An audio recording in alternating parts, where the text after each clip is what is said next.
Bonjour à tous. Dans cette vidéo, on va parler de notions et de réalité. Donc, je vous souhaite à tous la bienvenue dans ma boutique, chez un artisan qui a travaillé toute la semaine à pétrir l'individuation. Pétrir, parce qu'il y a aussi ce côté où tu es un petit peu dans le pétrin et des fois, il faut laisser un petit peu les choses agir un peu toutes seules. Les choses se mettent en place. Et puis, je suis prêt. Ça veut dire qu'au moment où je vous parle, je suis en train de me libérer de tout un travail, de toute une réflexion, qui va être un produit nouveau en vitrine, alors qu'il n'a que de nouveau que d'être dans ma vitrine. C'est nouveau dans ma vitrine, mais en fait, tout ça, ce sont des connaissances qui sont extrêmement anciennes, puisqu'on va parler bien sûr de passer du raisonnement binaire au raisonnement ternaire, mais en s'intéressant en fait compte à la notion la notion de réalité. Si aujourd'hui quelqu'un me disait, David, donne-moi une représentation personnelle de ce que tu pourrais t'imaginer de qu'est-ce que la notion de réalité, toujours aussi dans cet aspect du patient, c'est-à-dire que je n'ai toujours pas travaillé sur la thèse de doctorat du docteur François Chabot, mais que j'ai reçu d'ailleurs, hier je l'ai reçu, donc c'est un véritable pavé, ils me l'ont envoyé en 2 morceaux parce qu'il y a énormément de choses, énormément de matière à travailler. Et donc j'apporte ici le témoignage de quelqu'un qui a vécu les choses, qui est en train de les vivre, qui entre dans ce processus d'individuation. Donc si je devais donner une représentation, je prendrais un kaléidoscope et je prendrais pour ces explications, pour commencer, un kaléidoscope en noir et blanc, en prenant 4 personnages et en imaginant que c'est la notion de réalité de 4 personnages dans un raisonnement binaire. Si on prenait par exemple des jumeaux, on pourrait avoir des similitudes, mais il y aurait de toute façon des différences, un petit peu à l'image des empreintes digitales. Et c'est ce qui est compliqué dans notre société, c'est d'avoir énormément de personnes avec une notion de la réalité qui est complètement différente les unes des autres. Alors tout ça, bien sûr, ça amène à des problématiques sur lesquelles je voudrais un tout petit peu développer sur cette vidéo, comme par exemple, comment arriver à mettre des personnes dans un raisonnement binaire d'accord, avant bien sûr d'aller vers un processus d'individuation collective, par exemple. En rappelant pour ceux qui arrivent sur cette vidéo que nous parlons ici de science. Puisque en effet, il y a la croyance, nous avons tous des croyances différentes. J'amène dans mes vidéos de la croyance, souvent uniquement de la croyance, des choses que je m'imagine, puisque d'ailleurs j'étais depuis des années en train d'essayer d'emmener ma croyance, qui en réalité était de la science. Et c'est le docteur François Chabot qui va m'expliquer que non, tu n'es pas dans la croyance, tu es dans la connaissance, tu essayes d'exprimer quelque chose qui existe déjà. Donc nous y sommes. Donc si tu veux arriver à mettre un petit peu tout le monde d'accord, il y a une solution, j'en ai déjà parlé dans des précédentes vidéos. C'est-à-dire que par exemple, vous avez 4 personnes différentes avec 4 notions de réalité qui est différentes. Et si tu parles de pornographie, tu en auras qui seront pour et tu en auras qui seront contre. Ce qui peut rassembler les personnes vers un même avis, c'est la science. Puisque la science nous explique par exemple que l'humanité est en danger à cause de la pornographie. Mais notre modèle économique, qui lui a pris le dessus absolument sur tout, qui ne respecte aucune loi naturelle bien sûr, va faire que la pornographie va se développer. Nous pourrions prendre par exemple l'adoption. L'adoption par un couple homosexuel. Aujourd'hui, il y a des personnes qui sont contre, il y a des personnes qui sont pour. Mais la science nous explique qu'un enfant, par exemple, a besoin d'une connexion psychique avec son père et avec sa mère. Sinon, il y a certains processus qu'il ne pourra pas vivre. Sans parler, bien sûr, d'autres problématiques qui peuvent tourner autour de l'adoption. Mais comme nous sommes dans l'humanisme, nous sommes dans le corps, dans les émotions, dans soi-disant l'amour, et puis bien sûr dans le binaire, tu n'acceptes pas les problèmes, tu n'acceptes pas les souffrances et les frustrations de la même manière que quand tu es dans le ternaire. Donc on va accepter de mettre en place des choses et aller contre les lois naturelles. Alors on pourrait prendre de nombreux sujets de société, puisque la science nous amène vers une réalité commune. Cette science est en train d'évoluer, parce que par exemple, quand je vous parle de raisonnement binaire, l'informatique est un raisonnement binaire, entre le oui et le non. La musique aussi tourne autour du binaire, le cœur aussi, Le cœur, c'est aussi du binaire. Tout est absolument binaire. Et comme l'explique le docteur François Chabot, si vous prenez par exemple un arbre, si on prenait les cellules qui seraient dans un état de mitose, de photocopie en noir et blanc en quelque sorte, un arbre, il n'aurait qu'un tronc si les cellules ne mutaient pas, s'il n'y avait pas cette mutation. Donc on voit que l'informatique, ils veulent développer vers l'informatique avec le quantique. On voit que la musique, il y a aussi le ternaire dans la musique. On voit qu'en réalité, dans la biologie, il y a du ternaire aussi. Et aller vers une paix universelle, une harmonie, c'est d'aller ensemble vers ce processus d'individuation qui, je le rappelle, est de la science. Ça veut dire que ça amènerait en quelque sorte à une forme d'harmonie, un petit peu comme un violon. Tu accordes ton violon, ensuite tu accordes l'orchestre, et ça t'amène à une symphonie, à quelque chose, à aller vers les mêmes vibrations. Est-ce que nous sommes sur la même longueur d'onde? Donc c'est tout un processus qui est véritablement reconnu, qui est scientifique. On l'a vu avec ce témoignage de la franc-maçonnerie, qui eux connaissaient ça déjà. Je fais une petite parenthèse, je ferai une vidéo sur ceux qui réalisent des livres sur la franc-maçonnerie, puisque les personnes qui sont dans le binaire, les personnes qui n'ont donc pas vécu le processus d'individuation, qui sont donc à souvent avoir des réactions normales quand tu es binaire, hein, tu cherches ton enrichissement personnel, tu cherches à être reconnu, il y a les gentils, puis il y a les méchants. Ce sont des personnes qui mettent tout le monde dans le même sac. C'est-à-dire, la franc-maçonnerie, ils mettent toutes les personnes dans le même sac. L'islam, ils vont mettre toutes les personnes dans le même sac, le christianisme, etc. Ce qui veut dire qu'en fin de compte, tu peux venir de n'importe quelle organisation. C'est les politiques sont les méchants et nous, la dissidence, nous sommes les gentils. C'est ça le binaire. Hein. Et entrer dans l'individuation, tu vas prendre la voie du milieu et tu vas t'enrichir, tu vas te développer et tu sauras que les choses ne sont pas aussi simples et on ne peut plus jouer avec tes émotions, on ne peut plus jouer avec le populisme, on ne peut plus jouer avec la propagande. Tu es dégagé de tout ça, tu as pris de la hauteur, du recul. Et l'individuation, tu n'as plus besoin d'un chef charismatique. L'individuation, ça amène à tout un rééquilibrage, désapprendre, réapprendre, se trouver soi, et puis essayer en quelque sorte de trouver une très grande harmonie entre le soi véritable et ton environnement. Et dans cet environnement, bien sûr, il y a les autres. Ce pourquoi il y a les 3 grands A de Lacan, hein, il y a l'amour, les autres et il y a l'art. Donc on voit qu'il y a tout un processus de changement, mais qui se retrouve absolument dans toutes les dimensions, jusqu'à l'informatique. L'informatique est binaire, ça fonctionne de la même manière. Et on va, en cette période, nous le sentons bien, vers une très très grande évolution dans les sciences. On a de plus en plus de réponses, même par rapport aux croyants, peu importe votre pratique religieuse, on commence à découvrir qu'est-ce que cachent en réalité les textes, et ceci aussi grâce à Internet qui participe à ce processus d'individuation. Donc dans un monde binaire, ce qui peut rassembler déjà d'une part, c'est la science, même dans le ternaire, mais dans le ternaire, tu as beaucoup moins besoin de la science, parce que tu vas vraiment développer ton intuition, ta confiance en toi, et tu trouves ces réponses qui sont en toi. Tu as une sensibilité exceptionnelle. Tu n'es pas trop sensible, hein, parce que ça c'est la phrase classique, tu es trop sensible. Tout ça ne fonctionne plus.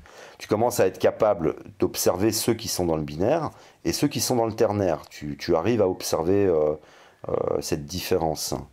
Différence que par exemple j'exprimais il y a quelque temps, j'avais fait ce petit schéma en disant qu'il y avait 2 races spirituelles, il y a les matérialistes et ceux qui sont dans l'esprit. J'étais en train de m'approcher de ça, hein. Donc heureusement que le docteur François Chabot est arrivé, parce que vous voyez, là j'étais dans une certaine croyance, avec quelque part de vérité, mais il y avait encore de la confusion. Ce qui fait que tout compte fait, j'ai été comme tout le monde, hein. J'ai fait moi aussi du sophisme, j'ai catalogué les autres aussi, je les appelais des moutons, mais on voit bien que d'appeler les autres moutons, ça n'amène pas forcément à ce phénomène scientifique qui est l'individuation. Donc la nécessité d'évoluer, d'aller vers la sagesse. Ce qui m'intéresse aussi, c'est que ça répond à de nombreuses problématiques que vous retrouverez actuellement sur Internet. Par exemple, vous avez quelqu'un qui stigmatise un député à cause de ses agissements sexuels. Boris Lahaye, c'est le gentil, et ce député est le méchant. En fait, le problème aussi dans le binaire, c'est que vous allez vous chercher une voie dans la vie, vous allez entrer dans des inflammations On l'a vu pour moi, je suis aussi entré dans une inflammation. Moi, mon inflammation était plutôt religieuse, texte religieux, c'est parti dans cette direction. Mais l'inflammation, ça peut être entrer dans une quête comment dire, d'un plaisir sexuel sans fin, illimité, dans toutes sortes de pratiques. Ça peut être l'enrichissement personnel, ça peut être la quête de pouvoir, c'est vivre au travers du regard des autres, ou alors c'est dans les acquisitions, ta maison, ta voiture. T'es pas bien, hein, tu cherches ce qui ne va pas chez toi, tu cherches un sens à l'existence, t'es pas très bien, et ça t'amène à toutes sortes de problématiques. Ce qui veut dire que tout compte fait, comme pour le problème par exemple de MetaTV. MetaTV, c'est quelqu'un qui va glisser peu à peu dans le matérialisme, il commence à être connu, il est dans l'ego, il est dans Narcisse, il veut des belles choses, il veut des beaux vêtements. Ça soigne aussi ça, le ternaire, hein. Il y a vraiment un rééquilibrage, t'es plus dans l'ego, t'es plus dans Narcisse, t'es plus autant corruptible que ces politiques d'aujourd'hui. Et c'est pour ça que MetaTV se lance dans la politique et commence à avoir, en fin de compte, il dénonce des choses dans la politique. On voit bien le bien et le mal. MetaTV, c'était le bien, et la politique, c'était le mal, qui finit, lui, pour aller taper dans la caisse. Mais pourquoi tape-t-il dans la caisse? Qu'est-ce qui se passe intérieurement chez ce personnage pour en arriver là? Et qu'est-ce qui se passe dans cette association pour aller jeter en pâture toute cette histoire? Alors je vous mettrai les liens parce que j'ai confiance en vous, je pense que vous irez regarder tout ça avec un regard avec beaucoup plus de hauteur et pas dans un regard binaire, c'est les méchants, etc. Voilà, il faut essayer de s'élever et de comprendre dans quel processus MetaTV est entré, que ce soit les collaborateurs qui vont être dans un raisonnement binaire. Donc le raisonnement binaire, ils ne mettent rien en place, ils font absolument confiance, et puis on s'aperçoit que les choses ne sont pas aussi simples que ça. Donc l'ayant vécu par exemple, j'ai été matérialiste, je vivais quasiment qu'à travers le regard des autres. J'avais toujours les plus beaux costumes, hein. Par exemple, je passais énormément de temps sur Internet. Quand j'étais cadre, je gérais des centaines de personnes, bah, il fallait que j'ai les plus beaux costumes, la grosse montre, les belles... Voilà, j'étais perdu, mais tu cherches un sens à l'existence. Mais alors, je gagnais suffisamment ma vie, je m'arrêtais par rapport à mes moyens. Puis il y a des personnes qui vont après basculer, ils vont commencer à voler, ils vont commencer, et on voit tout un monde comme ça qui se dérègle, et qui justement à cause de ce processus qui lui ne vient pas, parce que dans la période où tu entres dans des inflammations, tu commences à te chercher, déjà ça te fait peur, parce que tu sais que tu vas entrer dans un tunnel, dans une initiation, de l'autre côté tu ne sais pas, de l'autre côté de ce tunnel, comment tu vas ressortir. Tu vas souvent ressortir avec des nouvelles préoccupations, un nouvel entourage, tu vas te connaître, ça fait peur tout ça, c'est pas évident. Et si tu n'as pas dans ton environnement les informations, un petit peu comme pour une cellule qui va muter grâce à des informations, eh ben, tout compte fait, tu vas tourner en rond, tu vas choisir un manège. Alors le manège, ce sera le sexe, ce sera le pouvoir, ce sera Narcisse, hein, ce sera l'ego, vivre au travers du regard des autres, de tes acquisitions. Dans quel manège tu vas entrer et tu vas tourner en rond. Voilà, donc je tenais à partager de mon expérience personnelle, c'est qu'aujourd'hui, je suis en train de grandir, d'évoluer, je suis en train de comprendre tout ce processus, et par exemple, autour de moi, je vois bien ceux qui sont dans un raisonnement binaire, et je suis aussi beaucoup plus compréhensif, beaucoup plus tolérant, beaucoup plus patient, beaucoup plus pédagogue. C'est en train d'agir là pour le moment. Donc je suis en train de m'élever en fin de compte dans ce processus qu'on peut retrouver, donc absolument partout dans le monde. Hein, vous pouvez appeler ça le troisième œil, les chakras, vous pouvez appeler ça, comment dire, dans la franc-maçonnerie, arriver au 33e niveau, hein, le 3e degré. Vous le retrouvez dans l'Égypte ancienne, vous le retrouverez absolument partout. Processus qui forcément est ressorti partout, puisque quand tu rentres dans le ternaire, tu vas vers une certaine logique, et j'ai envie de dire que tu captes une sorte de message universel. Et puis forcément, ça nous amène tous à des mêmes conclusions quand tu vis ce processus. C'est pour ça que je pense qu'on le retrouve absolument partout. Bien sûr, j'irai vers travailler sur la thèse du docteur François Chabot, mais je tenais là vraiment à arriver en tant que patient. Qu'est-ce que je ressens? Quelles sont mes émotions? Retraduire tout ça directement en vidéo pour vous le proposer. Mais voilà, je voulais vraiment amener un regard neuf sur tout ça, pour qu'on puisse les uns et les autres se comprendre beaucoup mieux, pour vous motiver aussi. J'ai quelqu'un dans les commentaires qui me dit, David, est-ce que je peux vivre le processus d'individuation en faisant le service militaire? C'est un exemple, hein. Donc il a une certaine notion de la réalité, il fait appel à quelqu'un qui a une autre notion de la réalité, qui a des connaissances, et j'ai envie de lui dire, mais pour moi la réponse, elle est en nous. Ça veut dire, il faut s'intéresser beaucoup plus profondément au processus d'individuation, il faut s'intéresser à qu'est-ce que c'est que le service militaire, il faut se connaître, véritablement se connaître. Je dirais que, pour ma part, ça peut ne pas l'empêcher, ça peut l'aider, mais ça peut être l'inverse. Et sachant que quand tu entres dans le processus d'individuation, tu n'aimes pas les armes, hein. Alors c'est vrai que tu vas retrouver l'esprit de camaraderie. J'ai vécu des choses favorables, c'est une expérience. Et l'individuation, c'est progressif. Et puis chaque expérience sert. Mais si tu te retrouves à aller tuer des gens, je ne sais pas où, à être au service de je ne sais pas qui, alors que l'individuation, c'est d'aller vers une plus grande autonomie, tu n'as plus besoin de chef, tu ne supportes plus les aspects un peu binaires de la hiérarchie. Par exemple, si tu avais à créer une entreprise, tu irais plutôt vers créer une scope où tout le monde est le patron, et puis tu vas embaucher un patron pour être le responsable, mais la scope, tout le monde est au même niveau. Tu changes véritablement en profondeur, hein. C'est un changement fondamental, c'est-à-dire que ce sont tous tes sens qui sont touchés, parce que là, je vous mets une représentation, par exemple, d'un kaléidoscope, mais ce serait plutôt un kaléidoscope multidimensionnel, hein, avec l'odorat, la vue, le son, enfin l'ouïe, etc., etc. Ce qui veut dire que c'est tout un processus où tu vas essayer, depuis, en fin de compte, ta notion personnelle, d'épouser la réalité absolue. C'est-à-dire que tu es dans une quête d'une harmonie absolue.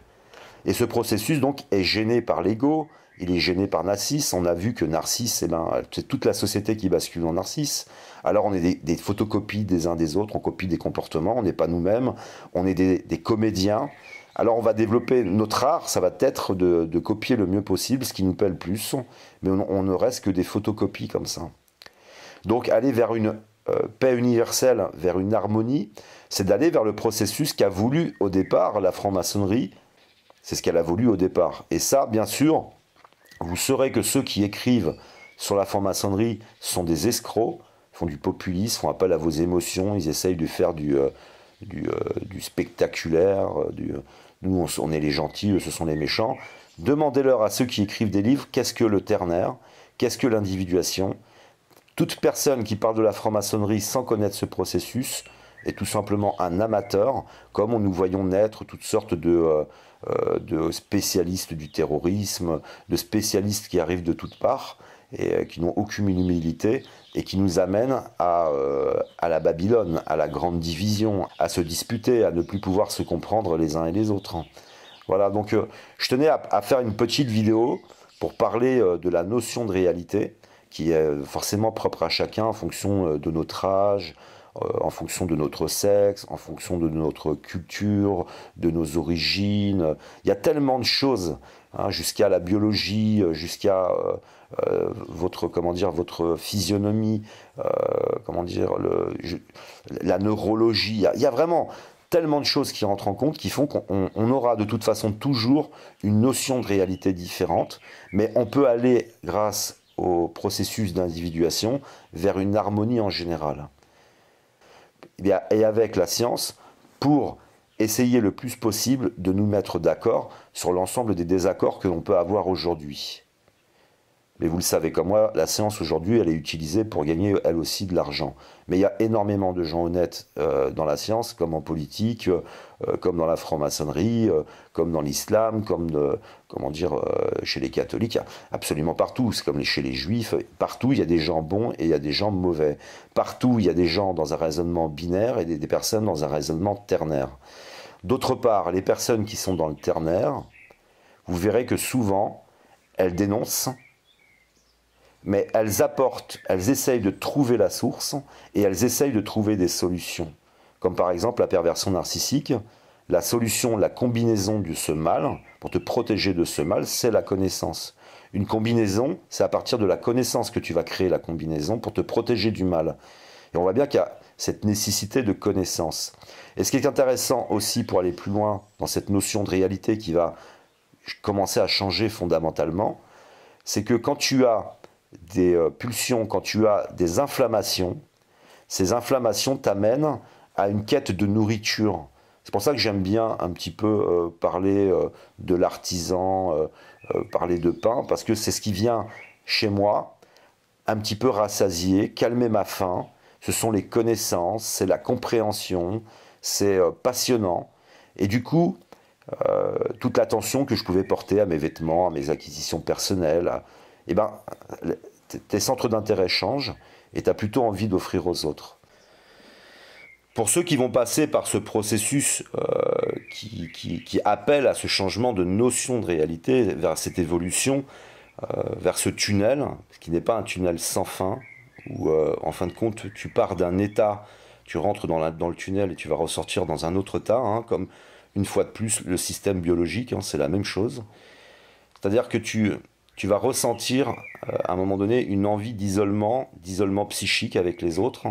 Et vous comprendrez que dans cette société qui est très matérialiste, qui est très dans le consumérisme, qui est très dans l'action, qui fait appel à votre énergie, comment dire, à exploiter votre énergie, qui va vous pousser dans un schéma en fin de compte d'activité, de suractivité. Tu ne prends jamais le temps donc de t'isoler, tu ne prends jamais le temps de réfléchir. Et c'est ça l'une des difficultés qui a été le plus difficile pour moi, c'est de trouver un moyen de m'isoler psychiquement. Ce qui veut dire que ce n'est pas forcément un isolement, vous savez, un isolement géographique, c'est un isolement psychique. Tu t'isoles des autres psychiquement. Tu commences à changer et c'est difficile de se dire, quand je vais ressortir de l'autre côté, bah souvent il y a une grande partie de mon entourage qui ne sera plus là, pas tous, hein, mais de l'autre côté, tu es aussi capable d'avoir une relation avec cet entourage que tu avais, mais une relation autrement. Mais du coup, les gens vont peut-être moins s'intéresser à toi, et toi, tu t'intéresseras à d'autres personnes. Donc, c'est toujours ce même processus qu'en biologie, où il y a cette mutation, et d'aller vers, comment dire, le développement, vers la sagesse, vers la maturité de la réflexion, d'aller vers le fruit. Puisque, comme l'explique le docteur François Chabot, tu as les cellules du tronc, ensuite tu as les cellules qui vont changer, muer, ça t'amène à des branches, à des feuilles, et ça t'amène à un fruit. Pour ceux qui veulent passer à la caisse, eh ben, je vous invite c'est à liker, à vous abonner, à partager, à échanger les uns et les autres, à partager ici dans les commentaires vos liens, vos impressions. Et puis, si vous voulez laisser la monnaie, parce que le pourboire était de tradition en France, je pense qu'autour de vous, vous retrouverez un certain nombre de tirelires qui ont échoué dans la compétition, qui se sont effondrés, eux, dans la matière. Eh ben, faites un geste et puis vous pourrez penser à moi au moment où vous faites ce geste. Je vous remercie de m'avoir écouté. Je vous aime, que l'amour, l'autre et l'art soient avec vous.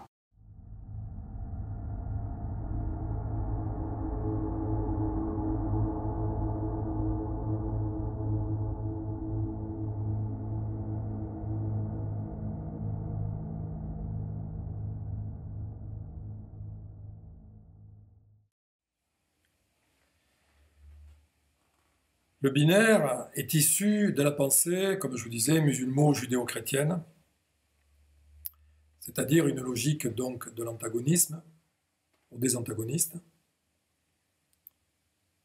Mais même s'il est vrai que tout ce qui nous entoure est bâti à partir de cette logique, la nuit, le jour, le plus, le moins, le chaud, le froid, etc., se dégage une autre logique qui est celle, comme je vous dis, du ternaire, qui se construit sur le binaire, à partir du binaire, en considérant que les antagonistes deviennent, quelque part, je dirais, cellules mères, cellules femelles, cellules masculines, et le résultat, c'est de nouveau le 1, ce que Lacan appelle le unaire. Donc ça veut dire qu'on est capable, la psyché, est capable de dépassement, c'est-à-dire de dépasser cette logique binaire antagoniste.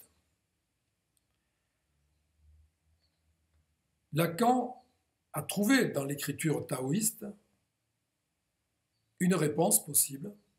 Il a passé 10 ans avec François Cheng à étudier cette logique du taoïsme qui amène une troisième voie, ce que François Julien, lui, également sinologue, a appelé le tiers médian. Le tiers médian, c'est bien cette entité qui se construit à partir du binaire, c'est-à-dire des antagonistes. On n'est plus sur l'opposition. on est sur une autre voie, une troisième voie, mais qui n'est pas, comme je vous l'ai dit, une voie médiane, qui serait une voie faible, mièvre. Quand Lacan met en évidence son concept de symbolique imaginaire et réel, il prend en compte la notion d'un symbolique imaginaire, surtout dans l'imaginaire, l'image. Il prend bien en compte cette notion de binaire, c'est-à-dire que tout ce qui est perçu à l'extérieur, ce qu'il appelle l'objet, je reviens dessus, est traduit dans un premier temps au niveau de la psyché sous forme d'une interprétation binaire. Et elle est nécessaire, cette interprétation binaire, puisqu'elle va construire, elle va constituer une période qui est celle de l'apprentissage.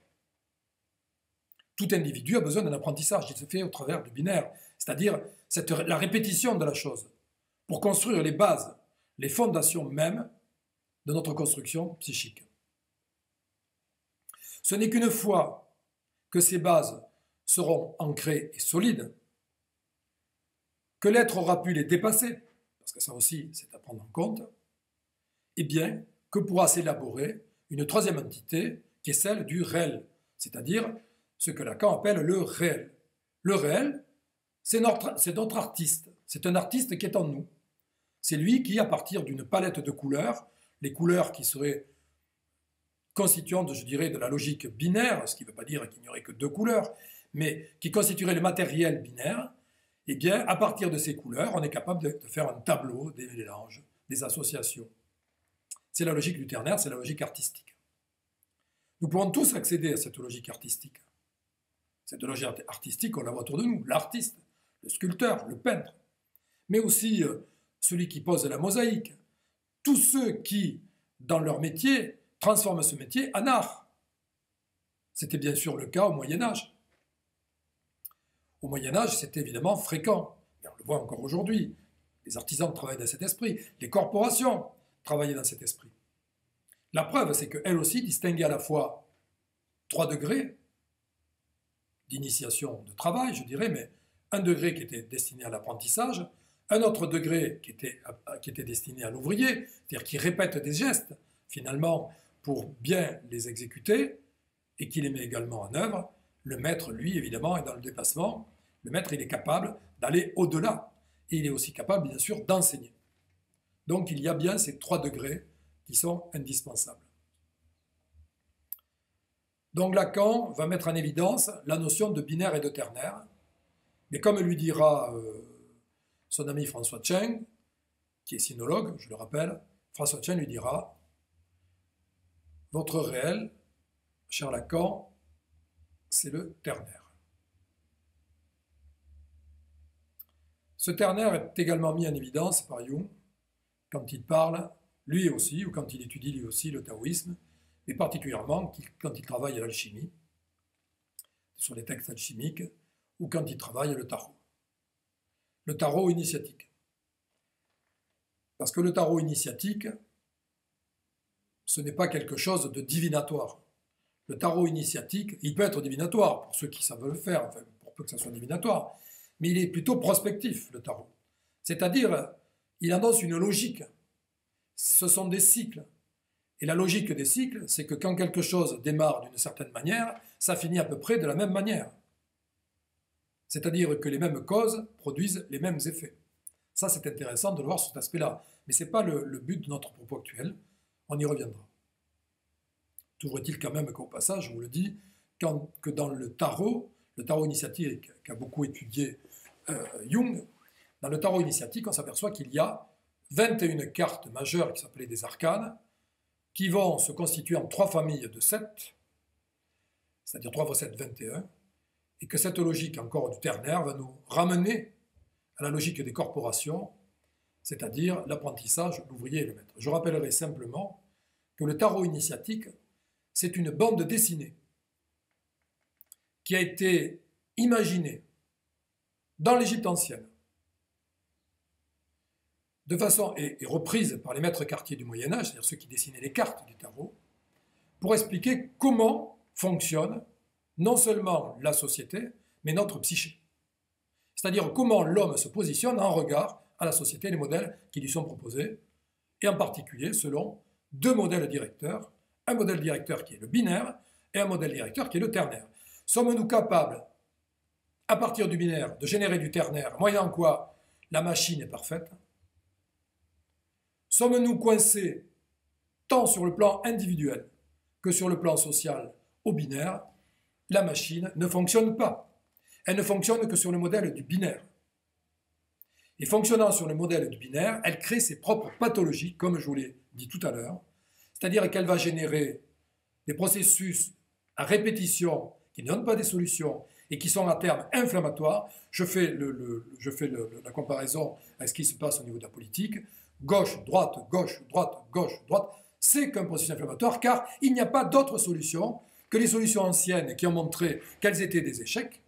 Et tant qu'il n'y aura pas un changement, le changement qui ne peut être produit que par du ternaire, eh bien, le résultat des courses, c'est que nous en serons réduits à un processus inflammatoire. Et le processus inflammatoire, ça conduit à des extrêmes. Dans la psyché, sur le plan psychique, l'extrême, c'est la perversion. C'est-à-dire que, au-delà de l'alternance entre deux solutions, ce que Lacan appelle la pétrification de l'angoisse. La pétrification de l'angoisse, c'est quand au terme d'alternance qui ne donne aucune réponse, aucun résultat, se produit de l'angoisse. Et au-delà de l'angoisse, une pétrification, c'est-à-dire qu'on ne peut plus bouger, on est bloqué, on ne sait plus dans quel sens il faut aller. Et en nous s'opère, comme par magie, une solution, c'est-à-dire que notre physiologie va mettre en place une solution pour éviter, évidemment, une fin tragique. Vous imaginez laquelle? Eh bien, la solution, ça va être quelque part de se mentir à soi-même. Se mentir à soi-même, c'est la voie de la perversion. Perversion, c'est inverser la loi, celle du père, perversion. Inverser la loi, une loi qui n'est pas bonne.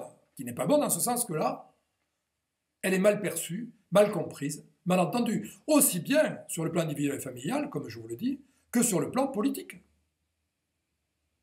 Si le père, à terme, n'est pas entendu parce que peut-être il est un mauvais exemple, ou peut-être il ignore sa progéniture, ou peut-être même il veut carrément l'éliminer, eh bien à son tour, il va être victime de ce que Freud intitule le mythe d'Oedipe.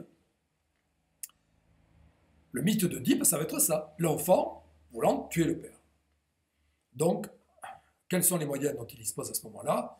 Il n'a pas généré du ternaire, il n'a pas dépassé ce binaire, lui. Donc, il est dans cette logique binaire pervertie, une logique binaire pervertie qui a inversé les choses, qui vont s'axer essentiellement sur la mauvaise foi. La mauvaise foi va développer l'orgueil. L'orgueil, c'est une pathologie qui est décrite dans la Bible. La Bible en parle comme étant le péché capital numéro 1. Ça veut dire quoi? Péché capital numéro 1, ça veut dire que là, il s'agit d'une névrose, mais une névrose exacerbée.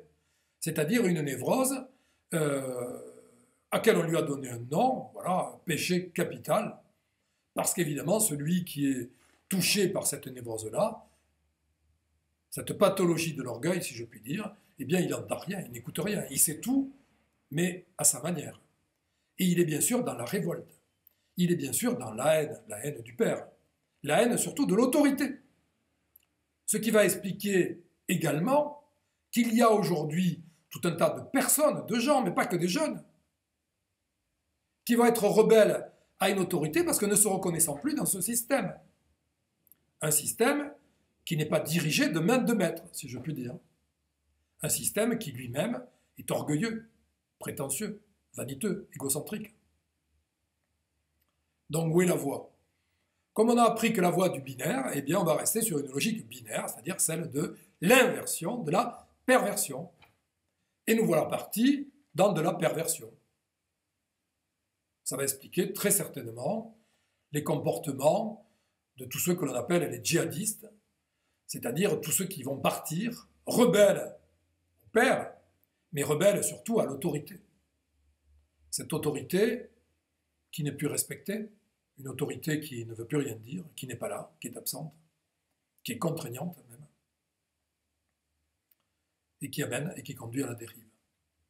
Donc ça conduit à la dérive sociale, mais ça va conduire aussi à la dérive psychologique.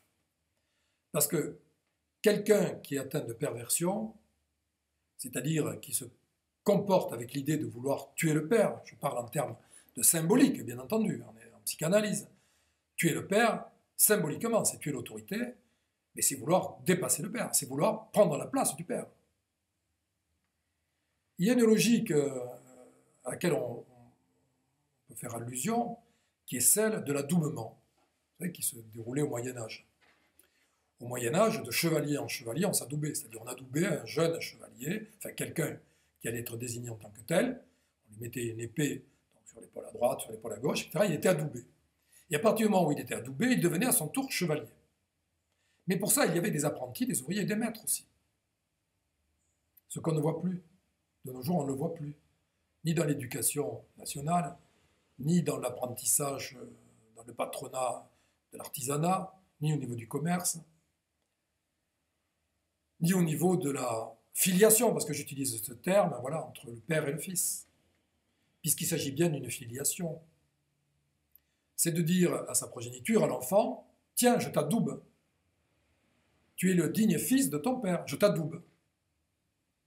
Et je peux t'adouber à l'adolescence, par exemple, pour montrer que cette épée, vous voyez, au niveau du symbole, on peut voir la logique du phallus, mais le phallus en tant que pouvoir sexuel, mais pouvoir aussi autorité, pouvoir d'homme, un homme.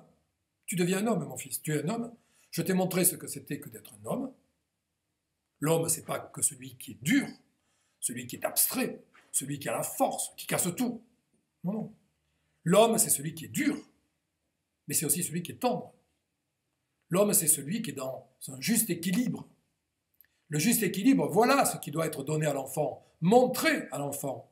Un juste équilibre. Voilà ce que les sociétés doivent nous montrer, montrer à nos enfants. Le juste équilibre. C'est pas d'être dans le bien ou dans le mal, c'est d'être dans l'équilibre des choses. Parce que si on n'est pas dans l'équilibre des choses, on ne montre rien.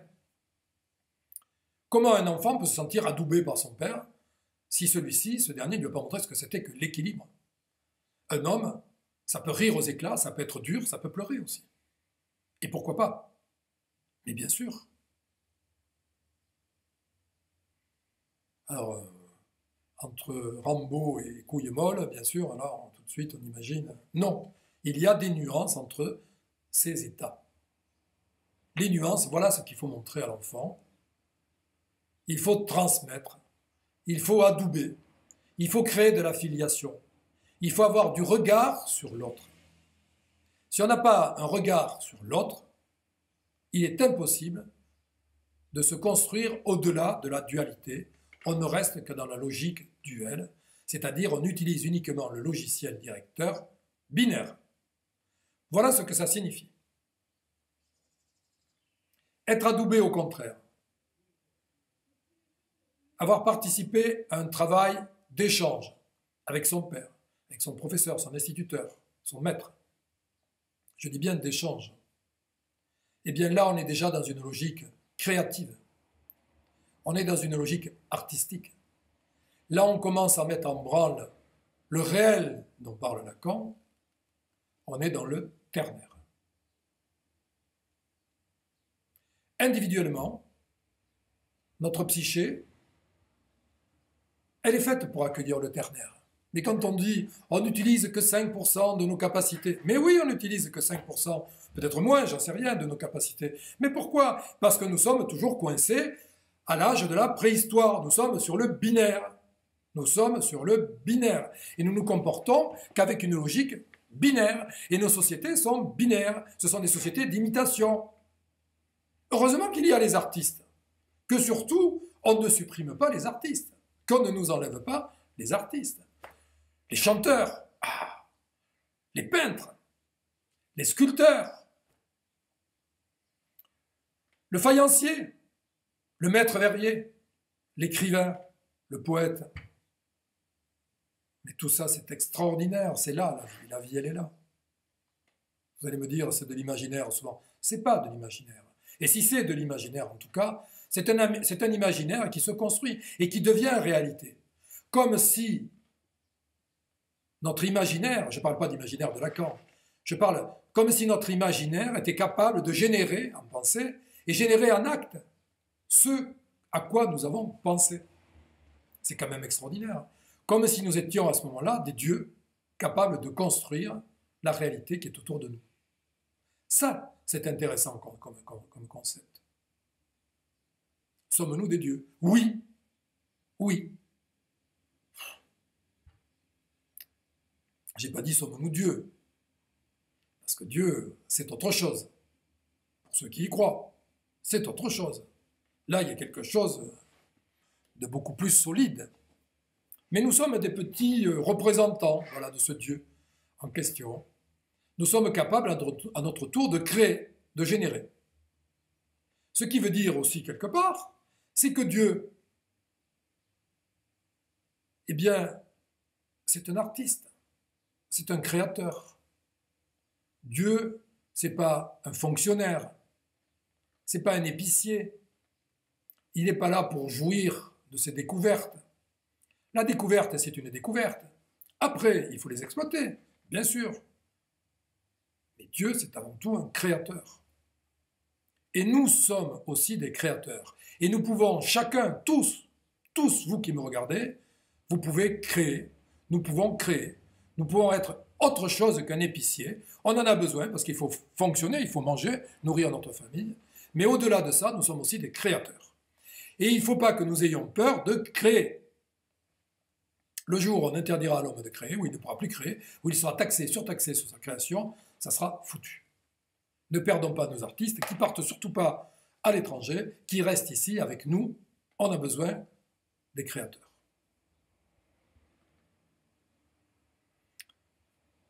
Donc je me suis peut-être un peu éparpillé, mais revenir à cette idée malgré tout, que le binaire, s'il est nécessaire au niveau de la construction des fondations, on voit bien que le ternaire doit rapidement prendre le relais. Faute que ce relais soit pris, comme je vous l'ai dit, eh bien on va sombrer dans des pathologies que j'appellerais des pathologies du binaire. La perversion sera la seule logique, ou la seule recette, ou la seule solution que nous proposera notre psyché quand nous serons au pied du mur de cette alternative qui ne propose plus rien, sinon toujours des solutions qui ont été déjà analysées, utilisées, qui ont été décevantes et qui n'ont pas apporté les réponses que l'on espérait et que l'on attendait. Voilà. Écoutez, dans un prochain temps, je vous parlerai de la perversion ordinaire, si je puis dire, et je vous parlerai également d'une perversion plus complexe, d'un degré supplémentaire, qui est la perversion narcissique. Perversion ordinaire, perversion narcissique. Il n'y a pas de petits et de grands serpents, il n'y a que des serpents, me direz-vous, mais